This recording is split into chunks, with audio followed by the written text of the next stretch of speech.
बतौर वकील हमने रिव्यू, रिवीजन, अपील और इस जैसे बहुत सारे मामला एवरीडे लाइफ में हम डील कर रहे होते हैं। और ये टर्म्स, ये इस्लाहात हमारे लिए कोई न्यू नहीं होती हैं। लेकिन अगर कोई चीज़ रूटीन से हट के कोई ऐसी इस्लाह या टर्म या कोई मैक्सिम सामने आए तो वो हमारे लिए क्रॉसिटी भी होता है और वो एक लर्निंग करने का एक अपॉर्चुनिटी भी होती है। तो मौजूदा सिचुएशन में हमने इन दिनों में ख़ास तौर पे पिछले 2-4 दिन में ये एक सुना है जी कि government is going to take back the curative review filed against the mister justice Qazi Faez Isa. कि गवर्नमेंट जो है वो जस्टिस काजी फायज़ ईसा के अगेंस्ट फाइल होने वाला क्यूरेटिव रिव्यू वापस लेने जा रही है। अब मैं उस पॉलिटिकल डिस्कशन में जाए बगैर इस चीज़ की नहीं हम एनालिसिस करने की कोशिश करेंगे इस वीडियो में कि ये क्यूरेटिव के मीनिंग क्या है इन जनरल और इसके लीगल मीनिंग क्या है, क्यूरेटिव लेजिस्लेशन क्या होती है और क्यूरेटिव पिटिशन या रिव्यू वो क्या होता है, कब होता है और किस सिचुएशन में फाइल किया जा सकता है और उसके क्या बेनिफिट्स होते हैं या उसकी क्या सर्कमस्टांसिस होते हैं जब उसको फाइल किया जाता है। तो वीडियो को पूरा देखिएगा और जो चैनल पे नए हैं उनसे रिक्वेस्ट है कि वो चैनल को लाइक कीजिए और सब्सक्राइब कीजिए और बेल आइकन को ज़रूर प्रेस कीजिए। मैं हूं एडवोकेट मियां आबिद कयूम और आप देख रहे हैं मेरा YouTube channel Mac and associate. तो आज हम इस अहम टॉपिक पे बात करने चाह रहे हैं कि ये जो क्यूरेटिव की टर्म जो है वो मतलब हम में से आई बिलीव के शायद इन्हीं मेजॉरिटी जो हमारे लीगल फर्टिनिटी है कि वो ना जानती हो, क्योंकि ये कहीं हमारे लॉ में मेंशन भी नहीं है। क्योंकि कम अज़ कम आई माइट बी रॉन्ग अगर कहीं पे यानी वो मेंशन है, लेकिन मैंने जितना देखा मुझे हमारे सीपीसी में यानी चूँकि सारा सिविल लॉ हम वहीं से ड्रॉ कर रहे होते हैं या कॉन्स्टिट्यूशन में भी अगर आप देखें तो आपको क्यूरेटिव का वो नहीं है। लेकिन ये यानी जनरल जो कॉमन लॉ है वहाँ पे आपको क्यूरेटिव जो टर्म है, क्यूरेटिव पिटिशन है, वो ज़रूर मिल जाता है। तो ये यानी क्यूरेटिव का मीनिंग जो है वो पहले देख लेते कि वो होता है क्या, कि यानी ये इन्हें क्यूर से ड्राइव किया गया है। तो क्यूर मीन मतलब आपका किसी चीज़ को क्योर करना, किसी डिजीज़ से यानी क्योर अप होना या किसी बीमारी से यानी शिफायाब होना। तो ये तो इसके इस्लाही मायने है, इसके ये जो टर्म है इसके जनरल मीनिंग है।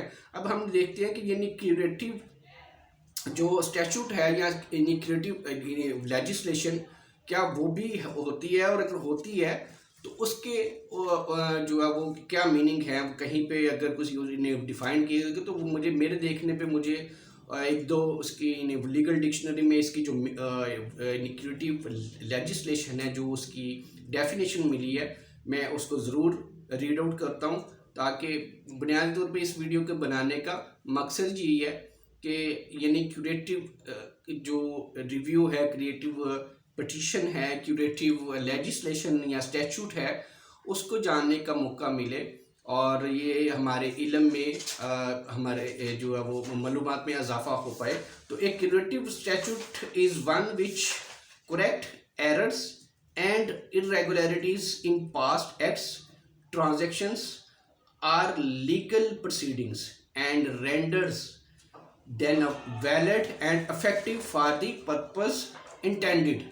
यानी ये अगर किसी कानून में, किसी लेजिस्लेशन में, किसी स्टैचूट में कोई फ्लॉ रह गया हो, कोई सुकम रह गया हो, तो उसको एड्रेस करने के लिए ऐसी लेजिस्लेशन या ऐसा स्टैचूट इन्हें बनाया जाता है कि पहले से एक स्टैचूट मौजूद हो और या पहले से एक लेजिस्लेशन की जा चुकी हो, लेकिन उसमें कोई ऐसे सुकम रह गए हों, उसको इम्प्रूव करने की ज़रूरत हो और वो एक नई लेजिस्लेशन से ही इम्प्रूव हो सकते हों। एक नए जो अब स्टैचूट बनाने से उसको अप्रूव वो किया जाए तो वो क्यूरेटिव जो लेजिस्लेशन कहलाएगी वो क्यूरेटिव स्टैचूट कहलाएगा जो उसके रिजल्ट में वो फार्मूलेट होगा।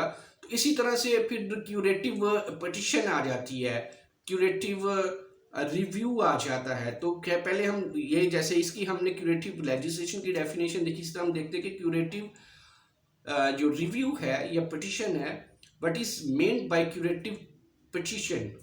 तो क्यूरेटिव पिटिशन की जो डेफिनेशन सिंपलीफाइड जो मैंने उसको डिग आउट करके 2-4 डिक्शनरीज को निकाला है, वो ये है कि curative petition or review is the last constitutional remedy available to a person whose review petition has been dismissed by supreme court.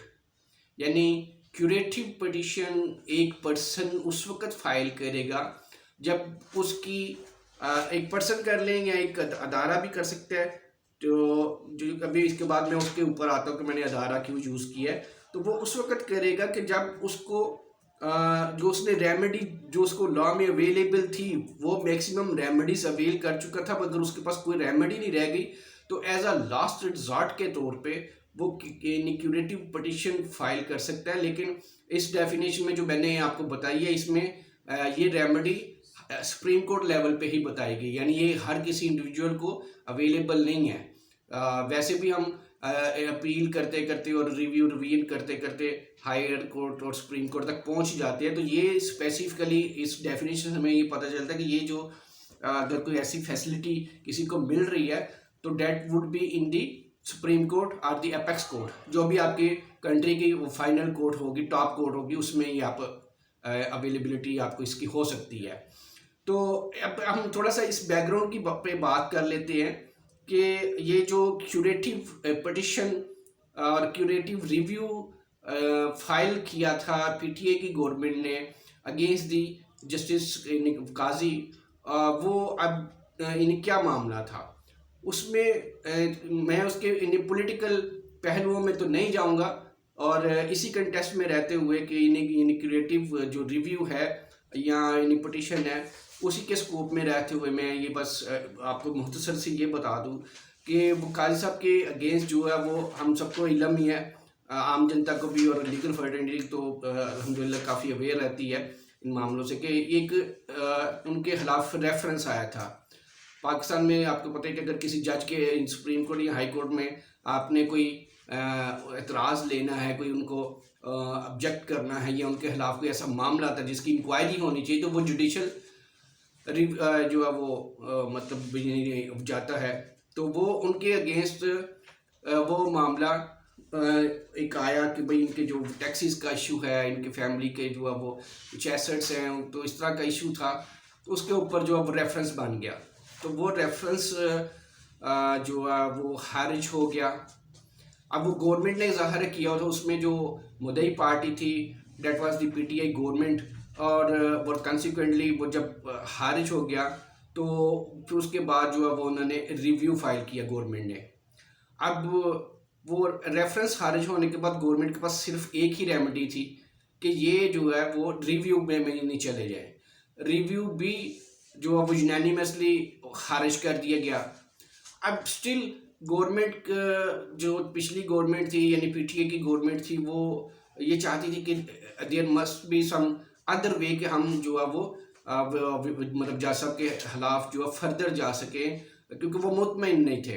तो उनके पास कोई और रेमेडी अवेलेबल नहीं थी सिवाय इसके कि वो क्यूरेटिव जो है वो रिव्यू में जाते, और उन्होंने उनकी टीम ने, उनकी लीगल टीम ने फिर वो रिव्यू जो पाकिस्तानी लॉ में अवेलेबल था वो फाइल खारिज होने के बाद government the PTI government file the curative review against justice Qazi Faez Isa, और मेनवाइल जो है वो पीटीआई की गवर्नमेंट ख़त्म हो गई।